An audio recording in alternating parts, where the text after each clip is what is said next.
नमस्कार, जनता का आईना में फिर एक बार आपका स्वागत है। अभी आपने सुना होगा कि लाल कृष्ण आडवाणी को भारत रत्न दिया गया और भारत रत्न देते हुए ये साफ नहीं है कि उनको क्यों भारत रत्न दिया गया, क्योंकि 1989 में उन्होंने रथ यात्रा देश में शुरू की थी और मंदिर आंदोलन पूरा उन्होंने शुरू किया था।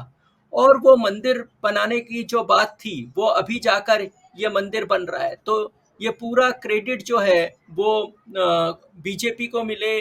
और बीजेपी ने किस तरह से आंदोलन शुरू किया और वो मंदिर बनाया गया, ये पूरा एक वोटों की राजनीति, जैसे कपूरी ठाकुर को भारत रत्न देकर बिहार की सरकार को डिस्टेबलाइज करना और बिहार के वोटों को प्राप्त करना, उसी तरह से लाल कृष्ण आडवाणी को भारत रत्न देकर जो पूरे हिंदुत्व की और मंदिर की जो राजनीति थी उसको उभारने की एक कोशिश लगती है। तो इसका पूरा कैसे लोगों को भारत रत्न देना चाहिए और इसका क्या इम्पैक्ट है और क्या ये डिजर्व करता है, इन सब पर हम बात करेंगे। हमारे साथ हैं राम पुनियानी जी, जो कि लगातार उन्होंने इस मुद्दों पर, इन सब मुद्दों पर हमेशा बात की है और हमेशा अपनी बेबाक बयान उन्होंने रखा है। तो पहली प्रतिक्रिया क्या है राम जी, जब आपका स्वागत है जनता का आईना में, और आपकी पहली प्रतिक्रिया क्या है जब आपने सुना कि लाल कृष्ण आडवाणी को भारत रत्न दिया गया? तो देखिए, मेरी प्रतिक्रिया ये है कि ये फिर से हमको याद दिलाना चाहते हैं कि इस पूरे विभाजनकारी राजनीति, बाबरी मस्जिद का ध्वंस, इसकी शुरुआत आडवाणी ने की थी।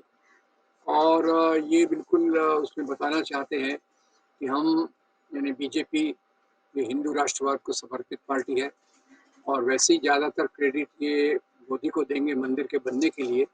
और साथ ही साथ वो ये भी अपनी राजनीति को मजबूत करना चाहते हैं कि इस पूरी राजनीति की नींव जो रखी थी वो लाल कृष्ण आडवाणी ने रखी थी। और इनका जो हिंदू वोट का आधार है उसको ये और मजबूत करने की कोशिश है, क्योंकि आप जैसे जानते होंगे कि अभी बीच बीच में कर्पूरी ठाकुर को इन्होंने भारत रत्न दिया। कर्पूरी ठाकुर जो ये सामाजिक न्याय के लिए काम करते थे। अब दूसरी तरफ भाजपा की मुख्य राजनीति रही है कि ये इस प्रकार के आरक्षण का विरोध करना, और आडवाणी को भारत रत्न देके उन्होंने अपना उस मैसेज को मजबूत करने की कोशिश की है कि हमारा हिंदू राष्ट्रवाद की राजनीति का कोई फर्क नहीं है। और हिंदू राष्ट्रवाद की जो राजनीति है उसका एक मैं कल क्लिप देख रहा था, जब वीपी सिंह ने मंडल कमीशन लागू किया तो उस समय पार्लियामेंट के अंदर जॉर्ज फर्नांडिस उस समय शायद वीपी सिंह के साथ थे। तो उन्होंने कहा कि हमने ये लागू किया, आडवाणी जी मुझे मिले और आडवाणी जी ने कहा कि भाई अब हमारे सामने मंदिर मस्जिद के सवाल को खड़ा करने के सिवा कोई विकल्प नहीं है। यानी जो हिंदू राष्ट्रवादी राजनीति है वो सामाजिक न्याय नहीं चाहती, और ये पूरी रथ यात्रा और उसके आगे चलने वाली कैंपेन, ये पूरा इस प्रकार के सामाजिक न्याय के विरोध में खड़ी हुई राजनीति है। इसलिए इन सब चीज़ों को याद दिलाने के लिए कि ये एक हिंदू राष्ट्रवाद जिस प्रकार का चाहते हैं उसमें सामाजिक न्याय की कोई जगह नहीं है, ये याद दिलाने के लिए फिर से एक तरफ कर्पूरी ठाकुर, वो तो एक बिहार का, जैसे आपने कहा सही कहा, बिहार को डिस्टेबलाइज करने के लिए, और दूसरी तरफ से यहाँ आडवाणी को देखकर इनका जो हिंदू राष्ट्रवादी वोट बैंक है, ध्रुवीकरण की राजनीति है, उसको मजबूत करने की कोशिश कर रहे हैं। इसके आगे ये भी पूछना चाहता हूँ कि अभी ये जो राजनीति आज जिस तरह की हो रही है, तो एक तरफ जो कमंडल और मंडल, तो मंडल को भी उन्होंने भारत रत्न दिया, कमंडल को भी भारत रत्न दिया, और दूसरी तरफ कल जो उड़ीसा में प्रधानमंत्री भाषण दे रहे थे तो वो बोल रहे थे कि कल तक राष्ट्रवाद, मंदिर ही राष्ट्रवाद है, मतलब मंदिरों का जो हमारा पूरी संस्कृति है, मंदिरों का इतिहास है, यही, इसको आगे बढ़ाना ही राष्ट्रवाद है। तो वो वहां तक लेके आए। तो कल तक वो राष्ट्रवाद को अलग रखते थे, आज मंदिर ही राष्ट्रवाद हो रहा है। तो ये पूरे जो राजनीतिक बदलाव आ रहे हैं और इसका जो लोगों पर इम्पैक्ट पड़ रहा है, थोड़ा-सा उस पे बारे में बात करें तो? हाँ, ये अच्छा सवाल है आपका। पहली बात तो ये है कि कर्पूरी ठाकुर को इन्होंने भारत जो किया है, उससे कोई ये सामाजिक न्याय का संदेश नहीं दे रहे। इसमें वो संदेश दे रहे हैं कि हम जोड़-तोड़ की राजनीति करेंगे। नीतीश कुमार को साथ में लाने के लिए एक बहाना चाहिए था। नीतीश कुमार को प्रिटेक्स्ट चाहिए था। तो वही कर्पूरी ठाकुर को उन्होंने भारत किया। पर सामाजिक न्याय के लिए तो वो पूरी तौर से विरोध में है, इसलिए जाति जनगणना को भी वो स्वीकार नहीं करते। और जो जातियाँ यहाँ हैं, उसके अलावा अलग मोदी जी कहते हैं गरीब, अमीर, स्त्री और नौजवान, ये यहाँ की जातियाँ हैं। तो वो अपने आप में एक हास्यास्पद चीज़ है। और आडवाणी तो निश्चित रूप से विभाजनकारी राजनीति के सबसे बड़े प्रणेता हैं। उन्होंने ही इस पार्टी के अंदर इस मुद्दे को उठाया था और वो इस मुद्दे को लेकर गए थे।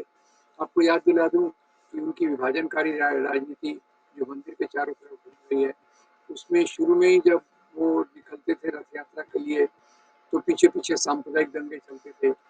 बहुत जगहों पे दंगे हुए रथ यात्रा के रूट पे, करीब 200-300 लोग मारे गए और कितने लोग उसमें घायल हुए होंगे। फिर वो तो लालू जी ने उनको अरेस्ट किया और रथ यात्रा को रोका। फिर बाद में उन्होंने कार सेवा को डिक्लेयर किया और कार सेवा जब चल रही थी तो उस समय भी ये मंच पर बैठे थे मुरली जोशी और उमा भारती के साथ और मंच से भी यही नारे लगा रहे थे, ये तो केवल झांकी है, काशी मथुरा बाकी है। उसी के चलते अभी काशी का मुद्दा उन्होंने उठा लिया।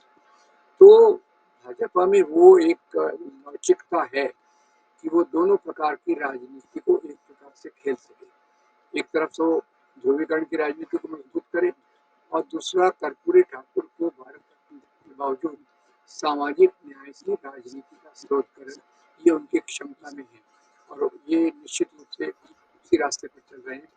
बीच में ऐसा लग रहा था कि आडवाणी को ये इग्नोर करेंगे, मार्गदर्शक मंडल ने बिठा दिया। उसके बहुत सारे कारण होंगे। मोदी का पर्सनल क्योंकि करिश्मा जो है उसको ये किसी से शेयर नहीं करना चाहते, पर साथ ही साथ ध्रुवीकरण की राजनीति भी करना चाहते हैं। ऊपर से आपने कहा मंदिर ही राष्ट्रवाद है, तो यानी फिर से उस बात को ये मुहर लगा रहे हैं कि इनके लिए मंदिर ही मुख्य मुद्दा रहेगा। मंदिर के आधार पे जो मंदिर बनाने में जो ए टू जेड तक जो राजनीति हुई और उसमें आडवाणी शुरू में थे और तो उसलिए उनको याद एक सवाल मैं आपसे पूछना चाहता हूँ कि देखिए, लाल कृष्ण आडवाणी पूरी तरह से जो बाबरी विध्वंस हुआ उसमें थे, उसके बाद पूरे दंगों के लिए जवाबदार थे, पूरे देश में तनाव का, और ये आज जो पूरा नफरत का माहौल है उसके बीज रखने वाले वो थे। तो वो सत्ता के शीर्ष तक गए। फिर उसके बाद जो कल को बाल ठाकरे को भी जो मुंबई में दंगे हुए उसके लिए जवाबदार था, लेकिन आज भी उसको सब लोग शीर्ष नेता बोलते हैं। फिर उसके बाद जो मोदी हैं वो गुजरात दंगों के लिए जवाबदार थे, आज वो सत्ता के शीर्ष में है। तो ये जो पूरी किस तरह से ये राजनीति चल रही है?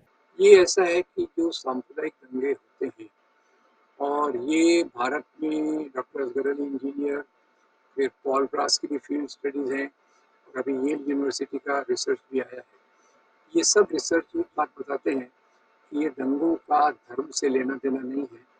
ये दंगे जो करवाए जाते हैं ध्रुवीकरण के लिए करवाए जाते हैं और दंगों के बाद जो सांप्रदायिक राजनीति है, ये ख्याल कीजिए, अंडरलाइन कीजिए, दंगे जहाँ करवाए जाते हैं वहाँ सांप्रदायिक पार्टी पहले से ज़्यादा मजबूत होकर उभरती है। और इसलिए आपको याद होगा कि बम्बई के दंगों के बाद बाल ठाकरे को हिंदू हृदय सम्राट के रूप में प्रोजेक्ट किया गया। गुजरात में मोदी को हिंदू हृदय सम्राट के लिए रूप में प्रोजेक्ट किया गया और आडवाणी का जो पूरा रोल था भाजपा को मजबूती देना, विस्तार देना और समाज के एक बड़े तबके को अपने साथ लेना, ये रोल आडवाणी ने प्ले किया। तो तीनों जो शख्सियतें आप बोल रहे हैं सांप्रदायिक राजनीति की सत्ता को मजबूत करने में तीनों ने अपने अपने प्रकार से काम किया है और उसमें कहा जा सकता है कि भारत में जो एक बॉर्डर लाइन है कि धर्मनिरपेक्ष राजनीति और सांप्रदायिक राजनीति, तो धर्मनिरपेक्ष राजनीति से सांप्रदायिक राजनीति का प्रभाव बढ़ाने के लिए आडवाणी का रोल बहुत महत्वपूर्ण है।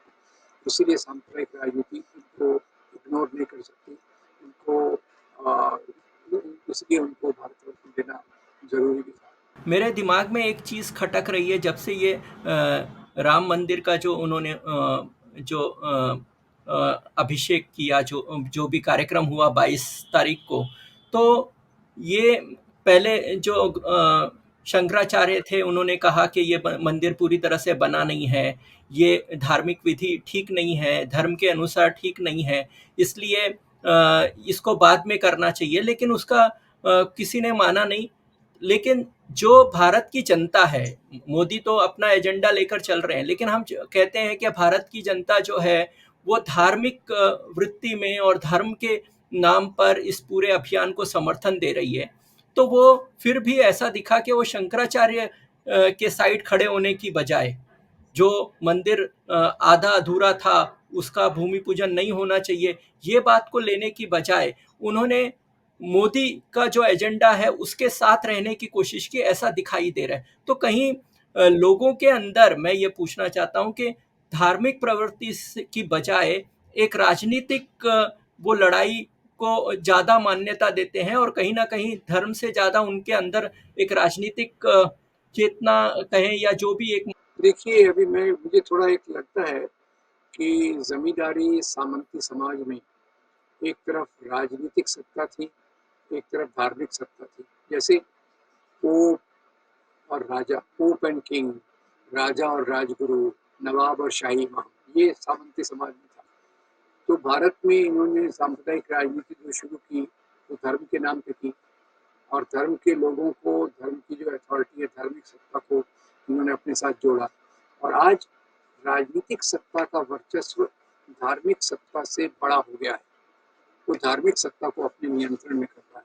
इसलिए शंकराचार्य के विरोध के बावजूद मोदी ने पूरी रोशनी खुद पे डाली, पूरा लाइमलाइट में खुद रहे, पूरे प्राण प्रतिष्ठा के कार्यक्रम में। और ये राजनीतिक सत्ता का जो सुप्रीमेसी है, जो ज़्यादा मजबूती है, और ये मेरे ख्याल से पिछले 15-20 साल में आरएसएस का काम हो, बीजेपी का काम हो, विश्व हिंदू परिषद का काम हो, बजरंग दल का काम हो, उसके आधार पे इन्होंने खुद की सत्ता तो मजबूत की है, उसी के साथ साथ धार्मिक सत्ता को भी अपने साथ, अपने सबॉर्डिनेट समाहित कर लिया है। पर एक बात मैं आपसे थोड़ा असहमत हूँ कि पूरी भारत की जनता इसको इस प्रकार से समर्थन दे रही है, ये मैं नहीं मानता। क्योंकि आज हमारा मीडिया एक प्रकार से गुलाम मीडिया है, और वो इस चीज़ों को ऐसा प्रस्तुत कर रहा है कि जैसे सब लोग इसका समर्थन कर रहे हैं। मेरा पूरा विश्वास है कि जो लोग अभी भुखमरी से बेजार हैं, जिनके पास नौकरियां नहीं हैं, जिन किसानों की समस्याएं हैं, और बढ़ती हुई महंगाई है, उसके चलते समाज का एक बड़ा तबका निश्चित रूप से इनका विरोध करता है, ऐसा मेरी मेरी मान्यता है। तो ये मीडिया का प्रभाव है कि हम लोगों को लग रहा है कि सब लोग मोदी का समर्थन कर रहे हैं राम मंदिर के मामले में, प्राण प्रतिष्ठा के मामले में, जो बिल्कुल सही होना जरूरी नहीं है। आखिरी सवाल है आप पे कि आगे आप ये सब पूरी आज की जो राजनीतिक परिस्थिति दिख रही है, जिसमें धर्म और राजनीति दोनों एक दूसरे का घालमेल हो गया है और दोनों एक तरह से काम कर रहे हैं, तो ऐसी परिस्थिति में संविधान और उसके मूल्यों का आप ये। देखिए, वैसे भी ये लोग संविधान को केवल लिप सर्विस देते हैं, केवल उसके हाथ रख के शपथ ले लेते हैं, संविधान को ये दिल से नहीं मानते। उनके दिल में तो वो मनुस्मृति का एक मॉडिफाइड मॉडल है, मनुस्मृति को एक प्रकार से बदलाव के रूप में लागू करना। तो अगर राजनीति इसी प्रकार से चलती रहे तो मुझे लगता है ये संविधान को बदलने के बहुत सारे बहाने निकाल देंगे। आज भी ये कह रहे हैं कि हमारा संविधान से ज़्यादा बड़ा तो है हमारे सांस्कृतिक मूल्य, ये उनके कई विचारक कह रहे हैं, जो उनकी विचारधारा को बताता है। संविधान के जो समता के मूल्य है, न्याय के मूल्य है, उनसे इनको पूरा विरोध है।